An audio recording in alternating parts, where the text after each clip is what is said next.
ዛሬ ህዝቡ መስቀል አደባባይ ላይ በአእላፋት ዝማሬ ሲሮጥ ታይቷል። ሲሮጥ ነበር።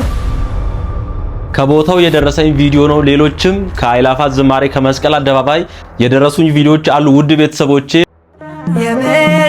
በመጀመሪያ ግን ሁላችሁንም እንኳን ለጌታችን ለመድኃኒታችን ለኢየሱስ ክርስቶስ የልደት በዓል እንኳን በሰላም አደረሳችሁ አደረሰን። ቸሩ አምላካችን መድኃኔዓለም ኢየሱስ ክርስቶስ በምሕረቱ በቸርነቱ ብዛት ለዚህች ዕለት ስላደረሰን ክብርና ምስጋና ይድረሰው። ሰላም ለአጽፋረ እዴከ ዘህበር ይሆን ጻዳ በምግባር ወግዝ ለይተዋሃዳ ኢየሱስ ክርስቶስ ምስፍና ባሉ ለይሁዳ ለመንግስት ከሰፋኒት እንዘይት መሃለሉ አውዳ ሰባ ሰገል አውፈ ዩጋዳ። ሰላም ለአጽፋረ እዴከ ዛሬ በልደት ቀን ማህሌት ላይ የተባለ የሚባል ቃል እግዚአብሔር ነው። መልካ ኢየሱስ ላይ ያለ ነው። ፈጣሪ ኢየሱስ ክርስቶስ ሆይ ለይሁዳ የምስፍናው ደጀን ስለሆንክ ገዢ በሚሆን የመንግስት አደባባይ ተሰብስበው ሰብአ ሰገል እጅ መንሻ አቀረቡል። ክብርና ምስጋና ለጌታችን ለመድኃኒታችን ለኢየሱስ ክርስቶስ ይሁን።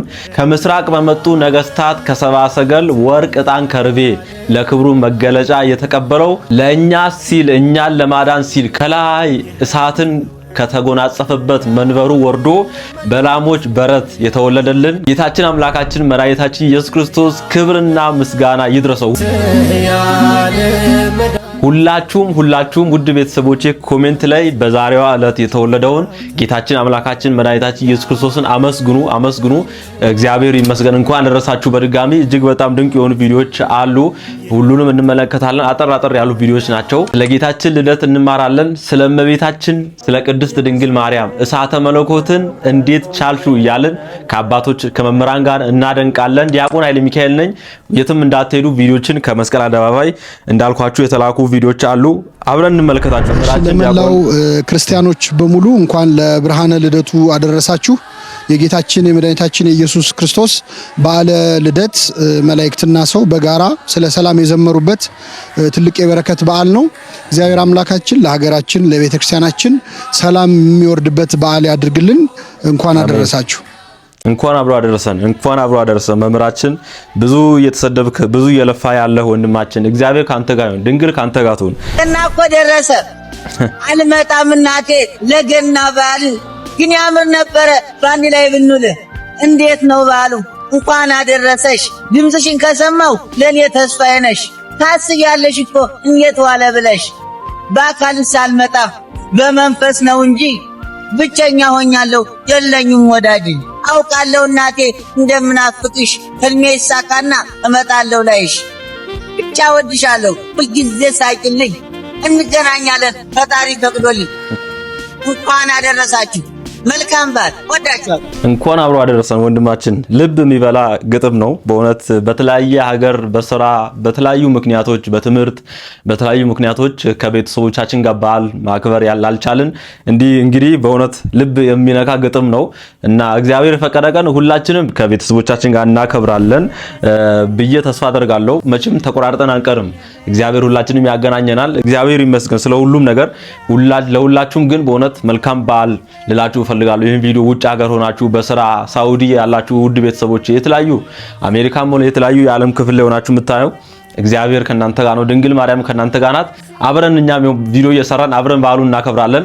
ምንም ብቸኝነት እንዳይሰማችሁ ለማለት እወዳለሁ። በዚህ አጋጣሚ ውድ ቤተሰቦቼ ቅድም ብያችኋለሁ፣ ነገም ጥሩ ቪዲዮ ስለ በዓሉ አብረን እናከብራለን። ስለ በዓሉ እንማማራለን። እሺ ኢየሱስ ለማርያም አምላኳ ነው በሚገባ እንዴት ልጇ ሆኖ አምላኳ ይሆናል? ሆዷ ውስጥ እያለ ለሷ አምላኳ ነበር ማለት ነው። አምላኳ ነው። ሆዷ ውስጥም እያለ አምላኳ ነው። ታመልከዋለች ልጇም ማለት ነው። እንዴት ማርያምን የፈጠራት ኢየሱስ እንዴት በሆዷ ውስጥ ይሆናል? ግሩም ነው ከቶማይ ነገር ማርያምን በልቧ ትጠብቀው ነበር። አምላኳ ሆኖ እንዴት ሆዷ ውስጥ ቁጭ ይላል? የሙስሊሟ ጥያቄ ነው። እንግዲህ ከእፎይ ጋር ላይቭ ላይ ገብታ የጠየቀችው ጥያቄ ነው። ይህ ምስጢር ግሩም ነው ከቶ ማይነገር ከአይምሯችን በላይ ነው። እስቲ ከአባታችን ጋር ይህ ምስጢር ግሩም ነው ከቶ ማይነገር ያለን እንዘምር።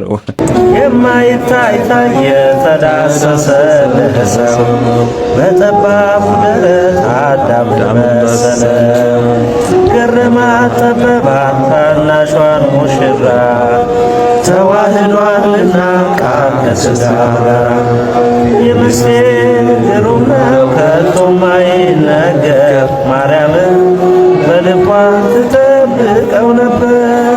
የምስጢር ግሩም ነው ከቶ ማይነገር ማርያምን በልቧ ትጠብቀው ነበር።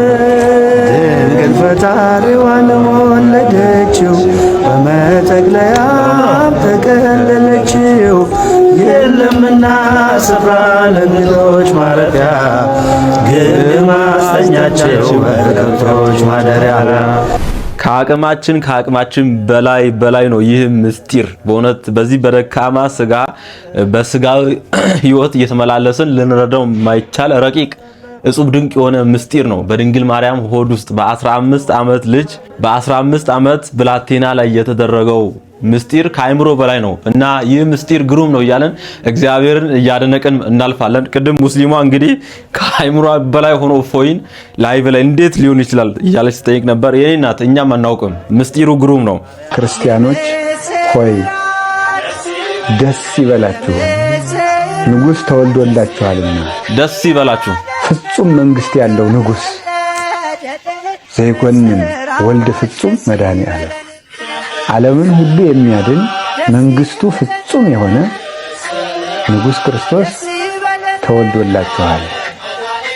ዘውቱ ሕፃን እሱም ሕፃን ሆኖ የተወለደ ዓለምን ሁሉ የሚያድን ክርስቶስ ነው ብሎ ይናገራል።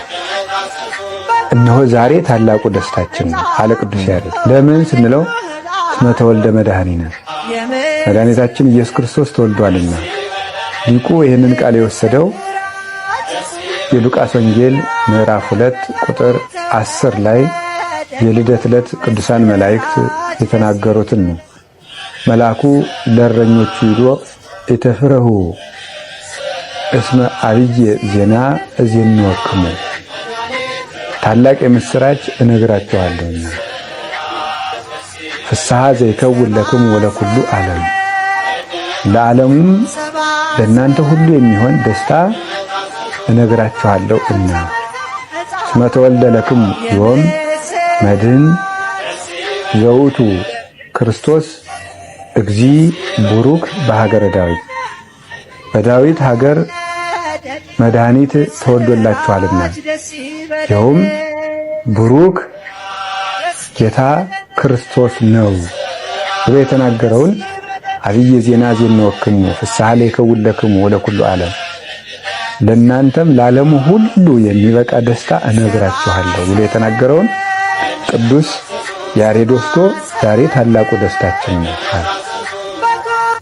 ዛሬ ታላቁ ደስታችን ነው። አባታችን እርሶንም እንኳን አደረሶት አባታችን እግዚአብሔር በእድሜ በጤና በጸጋ ይጠብቅልን። ታላቅ ደስታ ነው። ለዚህም ነው ቅድስት ቤተክርስቲያን ስርዓት ሰርታ የዘንድሮ በዓሉ የሚያርፍበት የሚውልበት ቀን ረቡዕ ቢሆንም ታላቅ ደስታ ስለሆነ ይበላል። የፍስክ ምግቦች ይበላሉ በዚህ ዕለት። ስለሱም አባቶች ያስተማሩት ትምህርት አለ።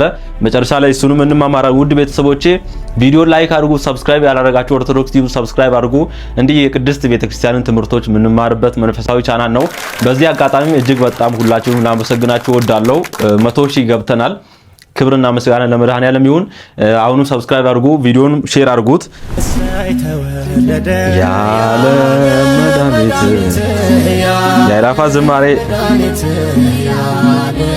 እሰይ ተወለደ ይኸው ተወለደ ያለ መድኃኒት ዛሬ ሌሊት የልደት ሌሊት ማለት ነው። ቤተክርስቲያን ውስጥ ማህሌት ላይ ሁላችንም በተመስጦ የምንዘምረው የቸብቸቦ መዝሙር አለ። ነገር ግን አብዛኞቻችን ትርጉሙን አናውቀውም። ስለዚህ ትርጉሙን እየተረጎም ግዕዝ ስለሆነ እየተረጎምኩ እነግራችኋለሁ። ሁላችሁም ትርጉሙ ገብቷችሁ ዛሬ ትዘምራላችሁ ማለት ነው። ትርጉሙ ገብቶን ስንዘምር ደግሞ የሆነ እርካታ አለው። በደንብ ስሙኝ። ቪዲዮውን ታዲያ በደንብ አድርጋችሁ ሼር እና ኮፒ ሊንክ ላይ ሪፖስት እያደረጋችሁ ለሁሉም ላኩላቸው፣ አዳርሱት። እንደዚህ ይላል አንፈር አጹ ሰብአ ሰገል አምሃሆሙ አምጽኡ መድምመ ረኪቦሙ ሕፃነ ዘተወልደለነ ይላል ግዕዙ። አማርኛው ምንድነው አትሉኝም? የተወለደልንን ለኛ ሲል በበረት የተወለደውን ሕፃን ማነው? ሕፃን ኢየሱስ ክርስቶስን ሕፃኑን አግኝተው አምሃሆሙ አምጽኡ መድምመ ሰብአ ሰገል እጅ መንሻቸውን አመጡ። ማምጣት ብቻም አይደለም ዘለሉ። አንፈር አጹ ሰብአ ሰገል ዘለሉ ማለት ነው። እኛም ታዲያ ልክ ይኸው በተመስጦ ወደ ላይ እንደዚህ እያል እንዘምራለን ማለት ነው። ስለዚህ ዛሬ ከቤተ ክርስቲያን አይቀርም እንኳን ለበዓለ ልደቱ አደረሳችሁ። እስኪ አንፈር አጹ ሰብአ ሰገል እያላችሁ ኮመንት ላይ ሁላችሁም ኮመንቱ ዛሬ በልደት ቃል እግዚአብሔር መጥለቅለቅ አለበት። አንፈር አጹ ሰብአ ሰገል እያላችሁ ሁላችሁም ኮመንት ላይ ጻፉልኝ። ቪዲዮውን ለሁሉም አዳርሱት። እወዳችኋለሁ። ክብር በሉልኝ። ድርግሚት ወንድማችን እግዚአብሔር ቃለ ሕይወትን ያሰማልን። መዝሙሩ እንግዲህ ይሄውና አንፈር አጹ ሰብአ ሰገል የሚለው ዛሬ በልደት ቀን የሚዘመረው መዝሙር አሁን ትርጉሙን እንደሰማችሁት ነው። ይኸውላችሁ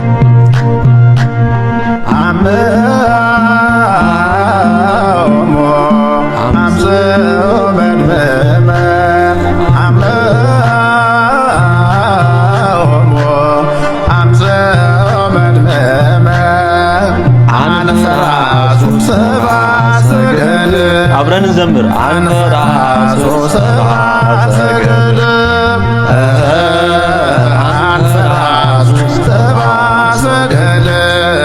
በደስታ ዘለሉ ማለት ነው። ሰብአ ሰገል ክርስቶስን ሲያዩ በደስታ ዘለሉ።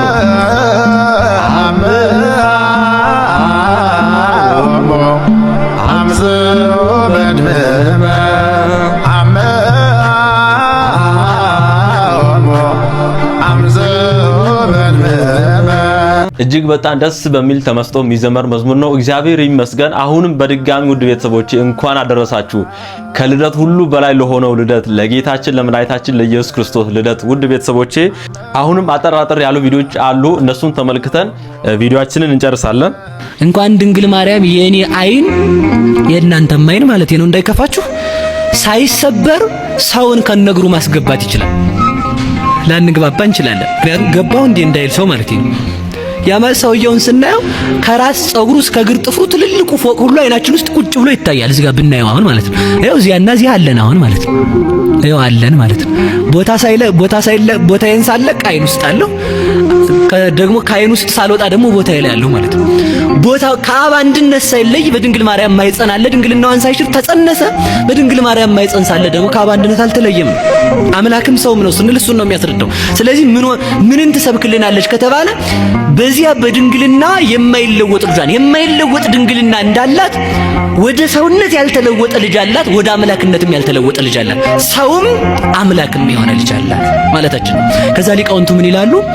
ትንቢቱን እሱ ባወቀ አናግሮታል፣ ምሳሌውንም እሱ ባወቀ አስመስሏል። ምስጢሩ እንደው ምንድነው ይላሉ ሊቃውንቱ ሲናገሩ። ምንድነው ምስጢሩ ያለውን ሲናገሩ እሷ እሱን ወልዳ እስከ ዘላለም ድንግል እየተባለች እንደምትኖር እሱም ከሷ ተወልዶ እስከ ዘላለሙ አምላክ ወሰብ ሲባል ይኖራል። እሷ እሱን ወልዳ እስከ ዘላለሙ ድረስ ስሟ ማን ነው ቢባል ድንግል ወም ነው። ድንግል ወም ብለን እንጠራታለን። ክርስቶስ ደግሞ እስከ ዘላለም ስሙ ማን ነው ቢባል አምላክ ወሰብ ነው። ፍጹም አምላክ ፍጹም ሰው ነው። በዚህ ይታወቃል። ከዚያ ተመልከቱ። እንደውም አሉ ሊቃውንቱ ልደት ቀዳማዊ ታውቀ በዳህራዊ ልደት ነው የሚሉት። ቀዳማዊ ልደቱ የታወቀ በዳህራዊ ልደቱ ነው። ለምን ሲባል ከድንግል ማርያም ያላባት መወለዱ ከአብ ያለ እናት መወለዱን ያስረዳለታል። የብቻ እናት ያለችው እሱ፣ የብቻ አባት ያለው እሱ። የብቻ ልጅ አላት ድንግል ማርያም፣ የብቻ ልጅ ያለው እግዚአብሔር አብ ነው በማለት ሊቃውንት ድንግል ማርያም የእግዚአብሔር ወልድ ምልክት ናት ብለው በዚህ ይናገራሉ። ሶስተኛ ድንግል ማርያም ነው የእግዚአብሔር መንፈስ ቅዱስ ምልክት ናት። የእግዚአብሔር መንፈስ ቅዱስ ምልክት ናት ምን ማለት ነው? ጌታችን መድኃኒታችን ኢየሱስ ክርስቶስ ለኒቆዲሞስ ሲነግረው እንዴት ነው ከመንፈስ ቅዱስ ልንወለድ የምንችለው ሲለው እስመ መንፈስ ሀበ ፈቀደ ይነፍሖ ቃሉ ተሰማ ወይ ተአምር እምኀበሂ ይመጽእ ወኀበሂ ይሐውር። መንፈስ ነፋስ ከወዴትም እንደመጣ አታውቅም፣ ወዴትም እንደሚሄድ አታውቅም። ከየት እንደመጣም አታውቅም፣ ወዴት እንደሚሄድም አታውቅም። ቃሉን ትሰማለህ፣ ከየት እንደተነሳ አታውቅም። ሲነፍስ ዛፍ ሲያወዛውዝ ልታየው ትችላለህ፣ ወዴት እንደሚሄድም ላትለይ ትችላለህ። እንደዚህ ካለ ስለዚህ ምን ይባላል ማለት ነው? ድንግል ማርያም የመንፈስ ቅዱስ ምሳሌ ናት ስንል መንፈስ ማለት የማይመረመር ከህሊና በላይ የሆነ ክንፍ ያለው በሮ የማይደርስበት ህሊና ያለው አስቦ የማይዘልቀው ጥልቅ ረቂቅ ዘእምረቂቃን ምጡቅ እምኩሎሙ ፍጥረታት ማለት ነው። በፍጥረታት ህሊና ታስቦ የማያልቅ የማይገመት ማለት ነው። እንደዚያ ከሆነ ድንግል ማርያምንም ህሊና አስቦ ሊዘልቃት አይችልም ነው። ጥያቄ እስኪ ጥያቄ እንጠይቅ። ምድሩ ሁሉ የተረገመ ከሆነ በተረገመው ምድር ውስጥ የተባረከ መሬት እንዴት ቀረ? ምን እናቃለን ነው መልሱ። እኛ ምን እናቃለን? በቃ መልሱ እሱ ነው።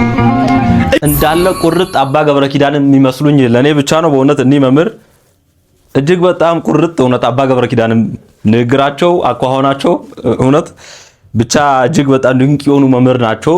መምህራን ይፈልቁልናል በእውነት እግዚአብሔር ይመስገን። የሊቃውንት ሀገር ኢትዮጵያ የምትባለው በምክንያት ነው። ይፈልቃሉ መምህራን። ቤተሰቦቼ እስቲ መስቀል አደባባይ ከአእላፋት ዝማሬ የተላክልኝ ቪዲዮዎች አሉ፣ እነሱ እንመልከት። እኔ ይሄን ያክል ቁጥር ያለው ህዝብ ለጥምቀት ጃን ሜዳም በሉት የትም ቦታ ላይ በዚህ ልክ ህዝብ አይቻላል። እውነት ነው። እጅግ በጣም ይደንቃል፣ ይገርማል።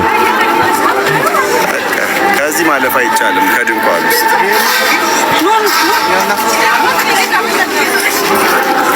አቤት ህዝቡ ጌታ ሆይ ተመልከቱት፣ ህዝቡን ተመልከቱት። ይሄ ገና እየሄደ ያለ ነው ማለት ነው። ህዝቡ እየሄደ ያለ ወደ መስቀል አደባባይ የፈጠርከው ሁሉ ያንተው አይደለም ሆይ በምን ደስ ላሰኝ ጌታዬ ሆይ በምን ደስ ላሰኝ አምላኬ ሆይ ዓለምና መላ ያንተው አይደለም ሆይ የፈጠርከው ሁሉ እጅግ ግሩም ድንቅ ነው። ግሩም ድንቅ ነው። ከዚህ በላይ እንበዛለን፣ ገና እንበዛለን። መድኃኔዓለም የለም የሚሳነው አማኑኤል የለም የሚሳነው እርሱ ጋር ሲናገር ተራራው ሜዳ ነው። መድኃኔዓለም የለም የሚሳነው መድኃኔዓለም የለም የሚሳነው ይደንቃል። ደስ ይበለን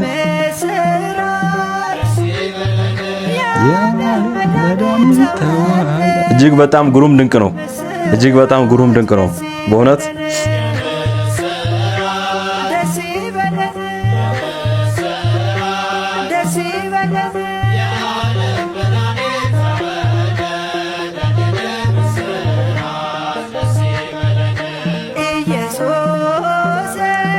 የዓለም ቤዛ የዓለም ቤዛ የዓለም ቤዛ የዓለም ቤዛ እግዚአብሔር ይመስገን፣ እግዚአብሔር ይመስገን ስለ ሁሉም ነገር። የዓለም ቤዛ የዓለም ቤዛ። እዚህ ጋር የሚታየን ደግሞ የአምናው መዝሙር ነው። የዘንድሮ እንግዲህ ኤዲት ተደርጎ ተስተካክሎ አልወጣም፣ ግን የአምናውን እስቲ ደማቅ የሆነውን አከባበር እንመልከት።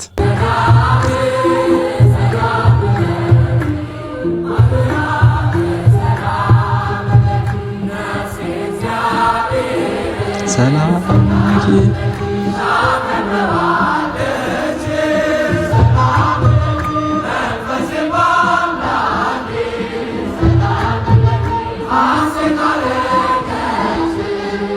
የዘንድሮ የ2018 እንግዲህ ኤዲት ተደርጎ ቪዲዮ ሲወጣ አብረን እንመለከታለን። እጅግ በጣም ከዚህ ይበልጣል ብዬ ተስፋ አደርጋለሁ።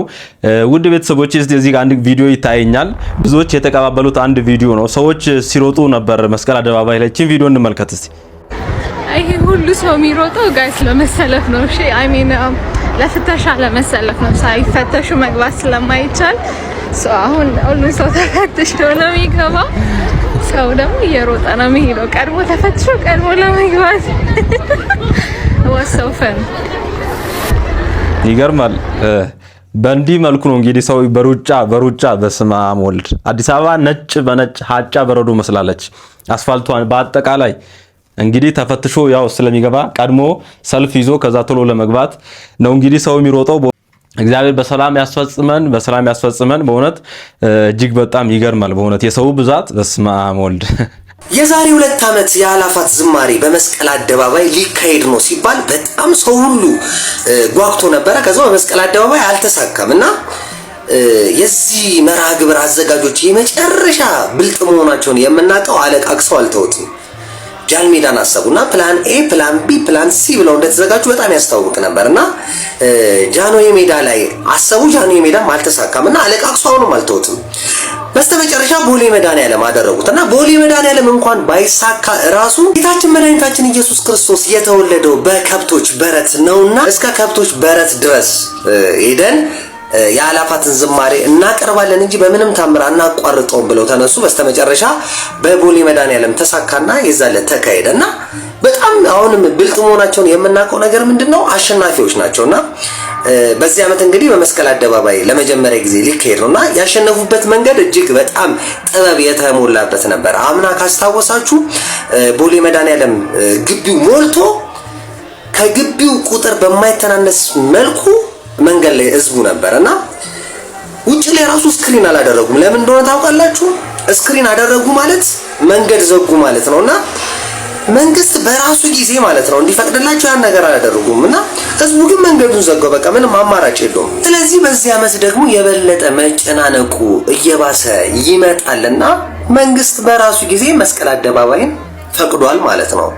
ስለዚህ መስቀል አደባባይ እንዲዘጋጅ የወሰነው ማን ነው ካላችሁ መርሃ ግብሩ ራሱ ነው ማለት ነው። ለማንኛውም የአእላፋት ዝማሬ ታኅሳስ 28 እየደረሰ ነው። የዛን ሰው ይበለን። እጅግ በጣም ጽናታቸው ብርታታቸው በእውነት ከመንፈስ ቅዱስ ይመስለኛል። የአእላፋት ዝማሬ አዘጋጆች፣ የጃንደረባው ማህበር አባላት እነ ሄኖክ ኃይሌ፣ ሌሎችም በጣም ከስሩ ብዙ አሉ። እግዚአብሔር በእውነት መንፈስ ቅዱስ ረድቷቸው ነው ብዬ አስባለሁ። አሁንም ይርዳችሁ። በእውነት እጅግ በጣም ድንቅ የሆኑ ቪዲዮችን ያየነው ውድ ቤተሰቦቼ፣ በመጨረሻ አንድ መዝሙር አብረን ዘምረን ከአእላፋት ዝማሬ ዘምረን ስለ ሮብ ዕለት ስለሚበላው ስለ ፍስክ ምግቦች አንድ አባታችን እጅግ በጣም ጥሩ የሆነ ማብራሪያ ሰጥተዋል። ስለ ገሃድም እንዲሁ አንዳንድ ነገሮችን ብለዋል እና መዝሙሩን ተመልክተን ቀጥታ ወደዛ እንገባለን። አናምርም እግዚአብሔርን? አቤት ውበት፣ አቤት ውበት፣ አቤት ውበት!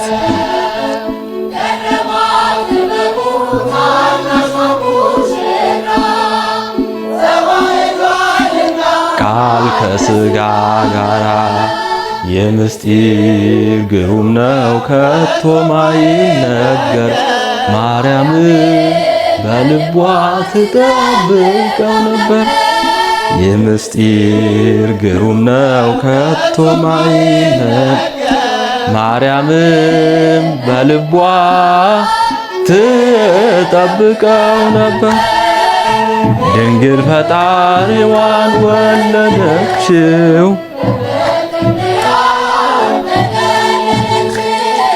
የለምና ስፍራ ለእንግዶች ማረፊያ፣ ግርግም አስተኛችው በከብቶች ማደሪያ።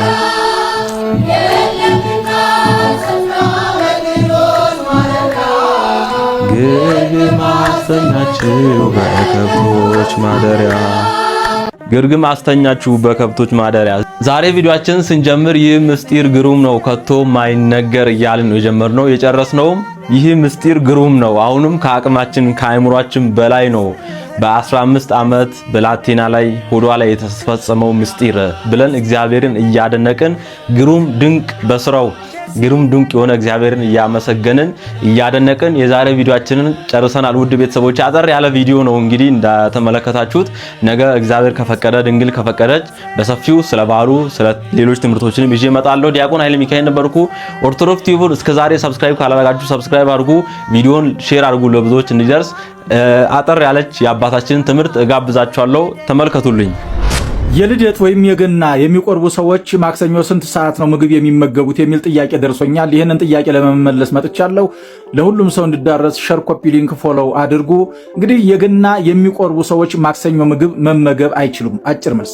ለምን ከተባለ ገና ረቡዕ ነው የሚውለው። ስለዚህ ማክሰኞ ቆራቢም አቁራቢም ቄሶቹም ዲያቆኖቹም ምዕመኑም ሰኞ ማታ በበሉት ነው ማክሰኞን አክፍለው ሮብ የሚቆርቡት ማለት ነው። ወይም ደግሞ ማክሰኞ ለሮብ 9 ሰዓት ከሌሊቱ የሚያቆርቡት አክፍሎ ነው ማለት ነው። ይሄንን ሳያከፍል የሚቀድስ ሳያከፍል የሚቆርብ ሰው ካለ እነዚህ ሰዎች እነማን ናቸው ካላችሁኝ ከኦርቶዶክስ ተዋሕዶ ቤተክርስቲያን እምነት ውጭ የሆኑ አረመኔዎች ናቸው ማለት ነው። ስርዓተ ቤተክርስቲያንን የጣሱ ናቸው። ስርዓተ ቤተክርስቲያኑ አይፈቅድም። ፍትሐ ነገሥት አንቀጽ 15 ላይ ይሄ ስለ ጾም ስለ አክፍሎት የተቀመጠ የተደነገገ ስርዓት ስላለ ማክሰኞ የትኛውም የሚቆርብ ክርስቲያን መብላት አይችልም ማለት ነው። የማይቆርቡ ክርስቲያኖች ግን የማይቆርቡ ቁርባናቸውን በሌላ ጊዜ ሊቆርቡ የሚችሉ ክርስቲያኖች ግን ማክሰኞ 9 ሰዓት ላይ ምሳቸውን መብላት ይችላሉ። ከዛ በኋላ